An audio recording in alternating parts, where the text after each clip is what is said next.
It was supposed to be an ordinary day. A custody exchange in Wenatchee, Washington, routine, predictable, and something that had happened countless times before.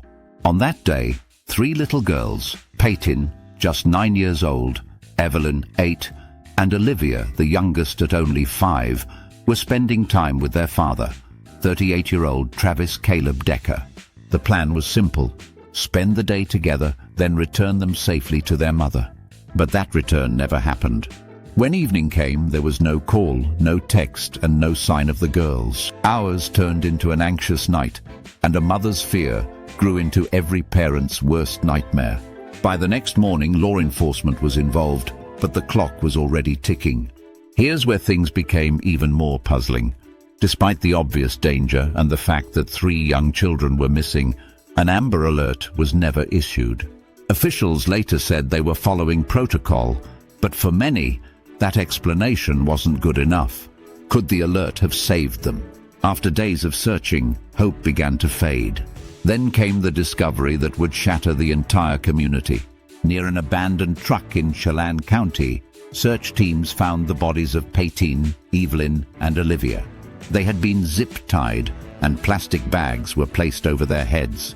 The scene was so disturbing that seasoned investigators described it as one of the most heartbreaking cases they had ever seen.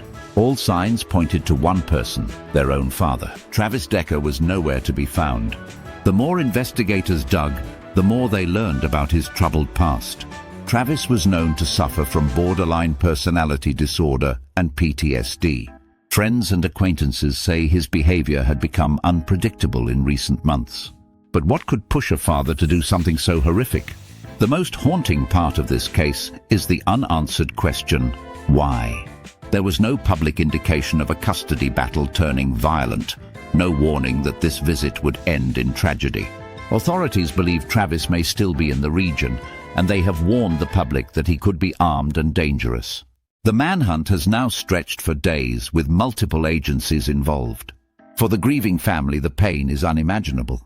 3 young lives full of laughter, dreams, and innocence, taken in a way no one can comprehend. For the town of Wenatchee, this is a wound that will not heal quickly. And for the rest of us watching this unfold, there's a sobering reminder. Sometimes the danger is far closer than we think. The search for Travis Caleb Decker continues. If you have any information on his whereabouts, contact Chelan County Sheriff's Office immediately. Because until he's found, justice for Paityn, Evelyn, and Olivia remains out of reach.